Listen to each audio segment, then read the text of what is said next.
Okay, so let's start this out with a prayer. Uh, Two things I ask of you. Deny, deny them not to me before I die. Remove me far from falsehood and lying. Give me neither poverty nor riches. Feed me with the food that is needful for me, lest I be full and deny you and say, Who is the Lord? Or lest I be poor and steal and profane the name of my God. Amen. Okay, so hi everybody. I hope everybody's having a good day today. So in this video, I want to talk a little bit about Fire Emblem. So I kind of changed the name of my channel recently. I want to make it more of like a community focus and more like a ministry. So I changed the name to Christian RPG Gamers. So I'm gonna try to be less toxic and maybe be a little bit more positive, but we'll see how it happens, right? Okay, so I'll try to put some kind of like a Christian spin or message on this. So about the series Fire Emblem. All right, let's start this off by watching some kind of like a trailer. Fair use is a thing. This is someone from the name of a GameSpot. We live on the continent of Elios. 4 realms surrounding a holy land at its center. 1,000 years ago, our lands endured a vicious war with the fell dragon. We called upon heroes from other worlds to aid us, heroes known as Emblems. With them, the warriors of our nations fought as one. In the end, we were victorious in defeating and imprisoning the fell dragon. In the years since, our world has been safe. But now, I sense a resurrection. The binding weakens.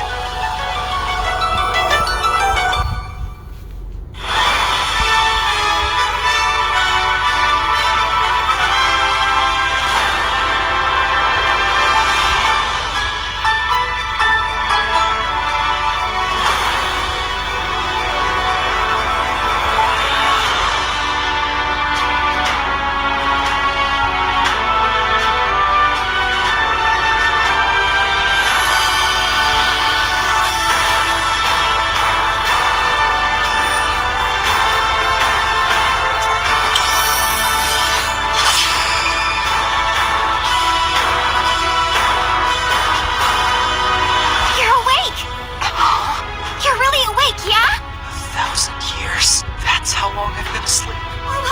What are those horrible things? If I may, you are a divine dragon, a member of a royal family of dragons revered as deities. The war. The fell dragon. I feel like I can almost remember. But I've had my eye on you. the ring. Marth, right. Leave it to me. It is rather quiet, I know, but it will liven up as we gain allies. The time has come. Now, as one, Emblem, engage!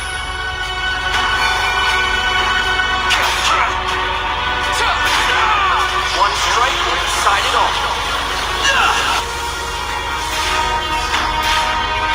Grant me your strength.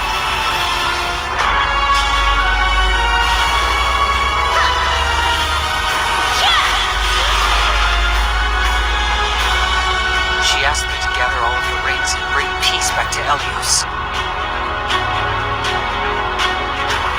Engage. So I'm gonna be honest with somebody. I have not played Fire Emblem Engage yet, but I've either played or I've experienced just about all the other ones out there, but I've yet to play Engage. So,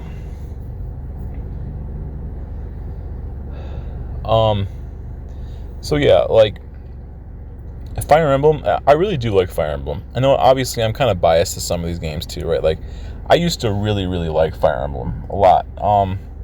I haven't played it recently in a little while, but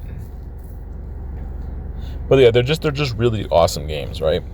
Now, obviously, though, as a Christian, there are some things you got to be careful about, right? Like, there is some discernment. There is some discernment you got to have. Um, there's a lot of really just a lot of really dark, egregious crap in the series too, right? I'm not saying there is a lot of good to be found from it, but there's a lot of evil in it too. Again, there's just a lot of sorcery in it. Talk about like different quote unquote religions. There's just a lot of perverse pagan crap in this type of stuff too, right? And there are things you got to be careful about. There is arguably a lot of Christian themes in it too, though. So yeah, I probably just can't make a walkthrough of it. I mean, then the Nintendo Switch is just such a it's just such a low-powered platform, and I don't really have any kind of ability to really make video content on it. So I'm probably just not going to be able to do that, but I might just talk about it a little bit here too. And also, some of the reasons why I love the series too, right? We can try to be a little more positive sometimes too.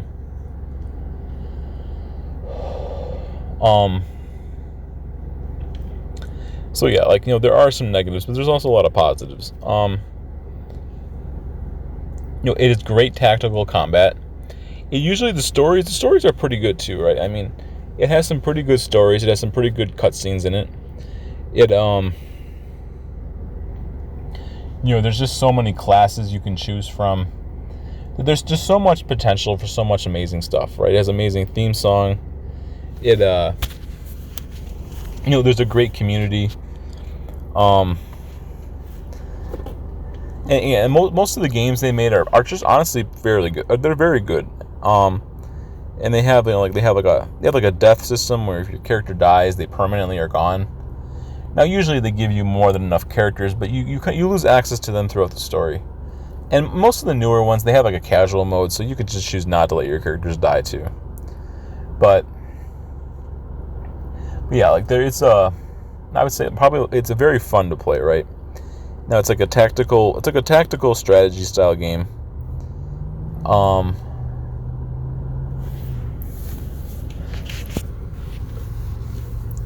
Yeah, it's like a tactical strategy style game where there's just tons of customizable options, right? Like it's just so much you can do in the game. Now some of the more older classical versions, they're very linear based in a lot of ways, and even the newer one, it's a very linear game, and they really haven't changed their formula too much. But so there is both pros and cons to like the linear. The truth about like Nintendo in general, and I don't want to make this like a critical video, right? Either. I mean, I'm gonna try to keep it a little bit more upbeat, but they don't like to change their ways, basically ever, right? They're always the same, pretty much no matter what, or they just make or they make garbage content, basically. It's like one or the other, right? But it's like when you play a Fire Emblem game, the truth be told, it's like you can kind of just expect what the story is going to have in it. It's very normalized and it's very vanilla. Now, I'm not saying that's a bad thing either, but like I can almost just predict what the story of this game is going to be. If you played it's like you played a Pokemon game, right? It's like, oh, what is the Pokemon story is going to be? It's going to be probably the exact same thing as all the other Pokemon games you've ever played. You ever played a Zelda game? Oh, it's probably going to be exactly the same story as every other Zelda game. You play a Fire Emblem game? Oh, it's the exact same story as every other Fire Emblem game. Now, I'm not saying that's a negative thing necessarily either, but they're very traditionally focused. So, yeah, one thing I would say about I mean that's also not necessarily a bad thing either, right?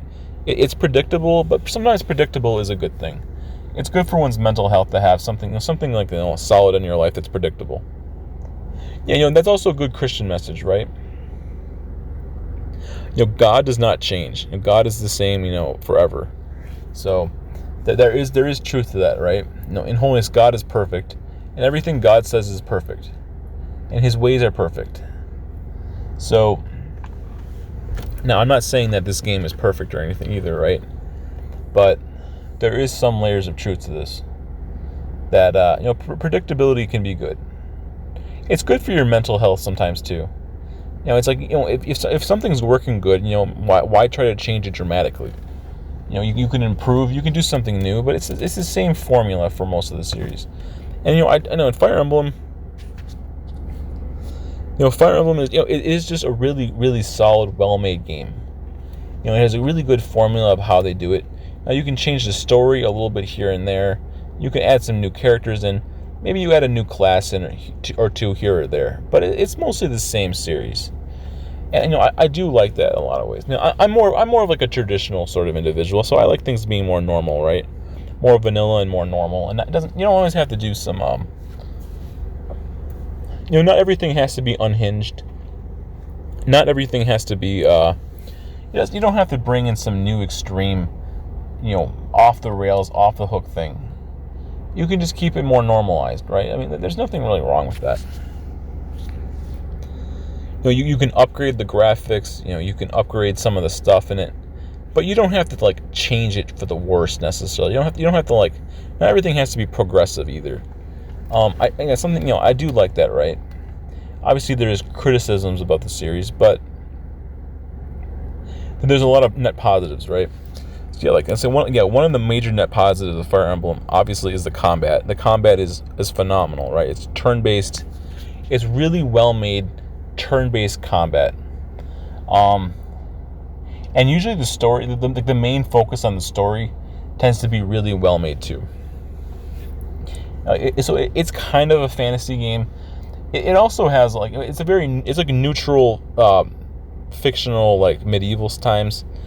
And kind of like a lot of these series, right? Like you got Final Fantasy, you got a handful of these series. They're very, it's fantasy, but it's also kind of like set in the reality in a lot of ways too. So I mean, one of the aspects of Fire Emblem. Now, this isn't really like a major spoiler. This is pretty much for all of the games. The name called Fire Emblem, right? So this might be a little bit of a spoiler for some people who don't know anything about Fire Emblem. But I won't go too heavily into it. But it's based on the idea of it's known as like it's like a sacred seal. It's like some kind of a spiritual light from, in holiness, basically from God. It's it binds this some kind of like a dragon that's okay. So here's the thing: Fire Emblem is actually pretty heavily based off of the Bible. Even more specifically, I would argue like Revelation. So when you play the games yourself, or you read stories about it, or you hear about it, or I might talk about it a little bit here. Obviously, there's a little bit of some spoilers, but it's not specific to any one game. It's pretty much all the games are the same, right? There's this holy power seal known as a Fire Emblem, and it binds some kind of a dragon behind some kind of a.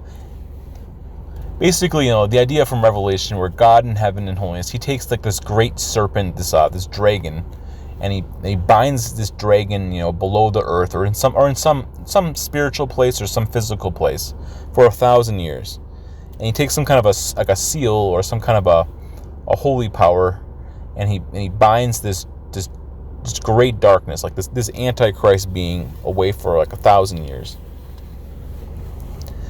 and this is basically what known the Fire Emblem, right? The Fire Emblem is known as like a sacred holy seal from obviously it's a fantasy world, but it's basically based off of the Bible. Even if you read the Bible, it talks about like a seal, right? God places these seals upon his Christians, upon their heads, and even the devil has some kind of a false Antichrist mark that he places on his evil followers. But that the seal, it binds away this darkness for 1,000 years, and then the seal is slowly kind of like breaking loose because the time is coming for it to come to an end, right? Basically, the world's going to come to an end, and this great evil is going to come out of it's called like a chasm. It's been binded away and locked away for like 1,000 years, and so the main hero and the team of people, they're basically, they've been sent by some supernatural forces or powers, right? It's a fantasy world. It's not real, right? But they're there, and they happen to go on a journey. Usually their kingdom is betrayed by an evil person wants control over, more power over everybody else. And this evil person is trying to break this seal. And the good guys are coming by, and they're trying to prevent this seal from getting broken. But really, it's inevitable, right? So basically, revelation. You can't stop the inevitable. The inevitable is going to come no matter what. Like that 1,000 years is coming to an end, and that darkness is coming out, right? And usually there's some really big bad monster out there, and it's basically like the devil. So yeah, like, you know, this sacred holy seal is being broken, and it's slowly kind of coming apart. And as you see the seal slowly start coming apart, the world just has absolute chaos comes from it. So this dark force is starting to break out, and there's earthquakes, there's like famines, there's all sorts of problems. You know, there's tons of wars going on. People just start losing their minds. People don't know what to do. They have all their pagan religions or whatever, and you know, there's usually like the big bad main villain.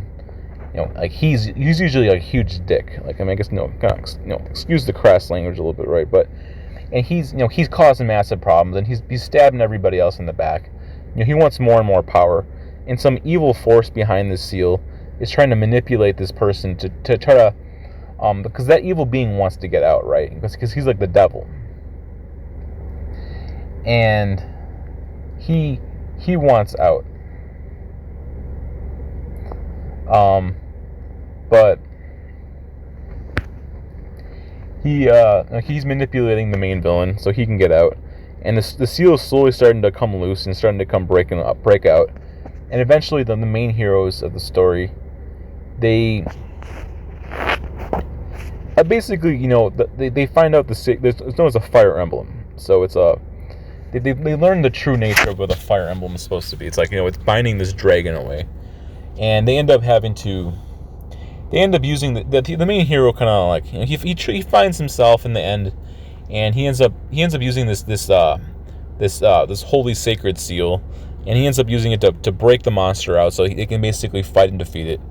And usually what happens is they defeat the main enemy, and then they realize the only real way to deal with this threat is just basically to seal it away a second time.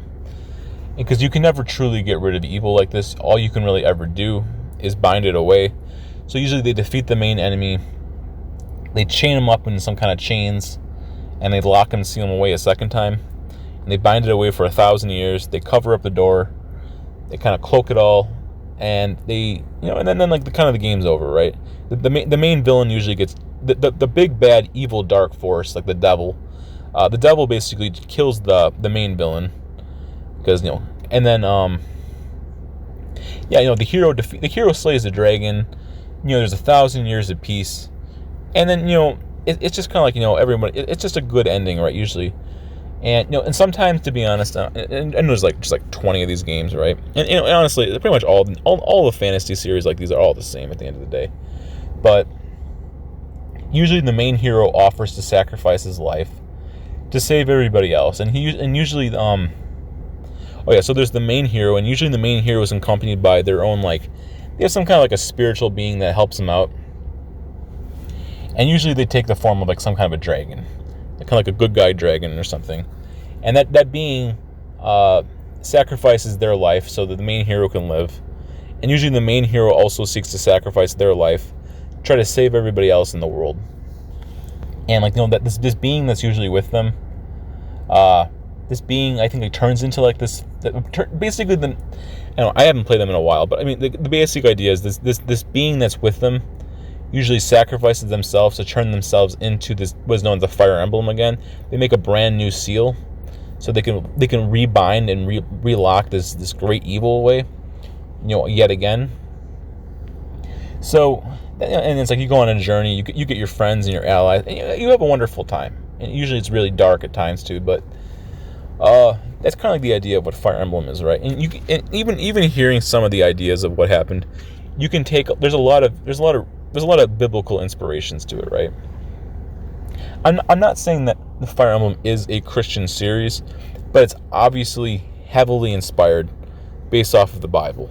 There is tons of biblical themes in Fire Emblem. Like, you couldn't deny that there is.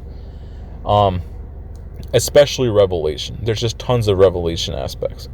Now, it's not one for one exactly a Revelation, but it does kind of resemble Revelation. And yeah, usually, you're the good guys, you fight the bad guys. You want to defeat and seal away the big bad again.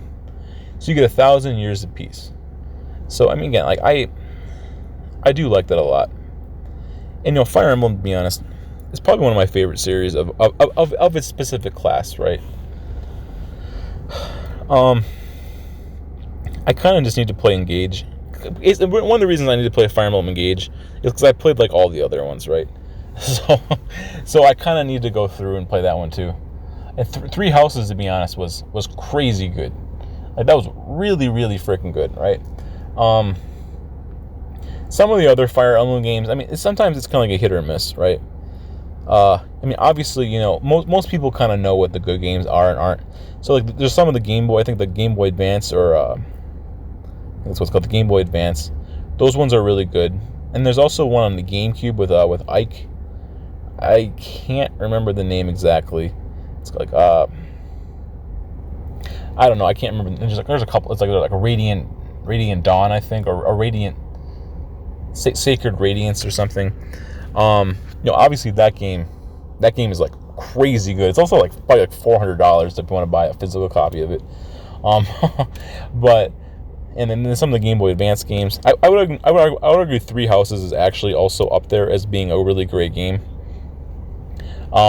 Some of the other games are kind of hit and miss. I just like they are a Fire Emblem game that you can play, and they're decent, but they're not like, but they're just okay in my opinion, right? They got some of the like the DS versions, and they got, I don't know, they got like the 3DS and the DS versions. Truth be told, they're subjective. Like they're not like legendary games, but they are fun to play. There's one I think with like the guy Crom or something, and they got the whole like the Japanese different houses and stuff.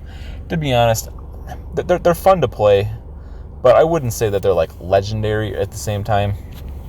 You got the original Game Boy Advance games, and you got the one with Ike, and I would even say Three Houses, to be honest. I think Three Houses is actually legendary enough in itself that I would even include it in there. And they also got a whole bunch of old Fire Emblems too. So again, like they've existed for like forever.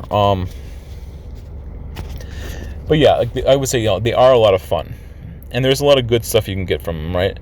But obviously you do got to be careful, because there is a lot of dark crap out there too, and sometimes this fantasy stuff can kind of sneak itself in. And I would say, as a Christian, you got to keep your wits about you, right? Now, I'm not the moral authority. Like, you either play these kind of games or you don't play them, right? You watch them or you don't watch them. You enjoy or don't enjoy it at the end of the day. In holiness, I believe it's between God and you and God. So that's my general disposition. But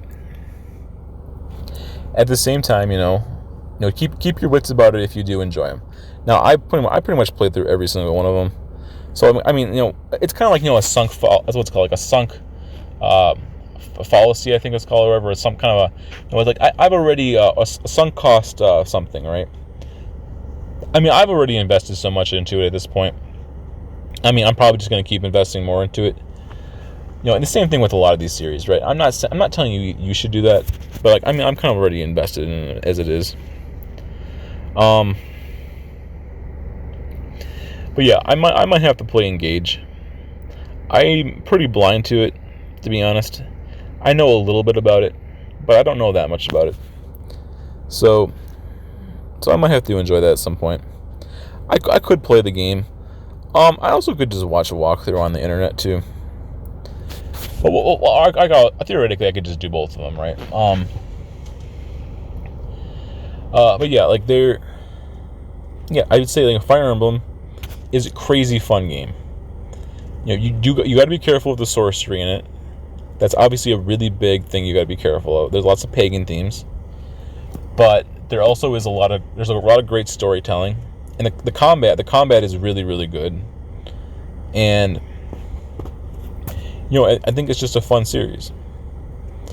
All right, so yeah, and also, yeah, there is a lot of biblical themes in it, And maybe just think about, I don't think I said it correctly, but the idea of like even some of the key trigger words, right? Like like idea of like a seal, right? Like a holy sacred seal that blocks away an enemy for like 1,000 years. It comes out eventually, right? And the heroes have to slay it by sacrificing their lives, for humanity to find peace for a period of time.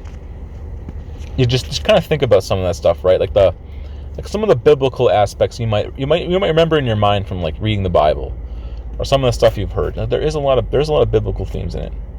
I'm not saying it's one for one, but there is a lot of biblical themes, or there's lots of, and also in the series they have like like a quote unquote like a church, right? Truth be told, the church in these series, they do resemble a lot of Christian faith. A lot of like Orthodox churches, right? They have like stained glass paintings. They call them like priests and bishops and like an archbishop, and they have a lot of themes that resemble Christianity, or like the old Orthodox church. And I'm not saying it's Christianity in the world, but they do have a lot of biblical like they have paintings, and they call them like mosaic like paintings, or like special like stained glass windows, and they have like they have the church pews and like the big buildings and stuff. And truth be told, it does resemble a lot of it resembles a lot of Europe, right? And you can see a lot of like imagery and different themes and stuff in the series. And it's set in like very noble characters and heroes, and they resemble like knights. And again, obviously it's a fictional fantasy world, but it does take a lot of themes from Christianity at the same time. And also one other thing I would say about the series, it's a very good versus evil. Usually in Fire Emblem, the good guys are extremely good, and the bad guys are extremely evil. That's something that I think as a person of the faith, I would say that's a net W, right? Good versus evil, like the Lord of the Rings, right? Or there's a handful of other series out there. It's good versus evil, and you got right versus wrong, and you got holy versus sin, and you got preservation of life versus like perversions. And there is a lot of stuff that it does talk a lot about, right? Lots of very clear-cut morality. Okay, so I think I'm gonna end this here. I'm gonna end it here. But yeah, I do really like Fire Emblem a lot, and there's a lot of good stuff you can learn from it, and there's a lot of fun you can have. All right, but in holiness, glorify God. All right, thanks for watching. God is good.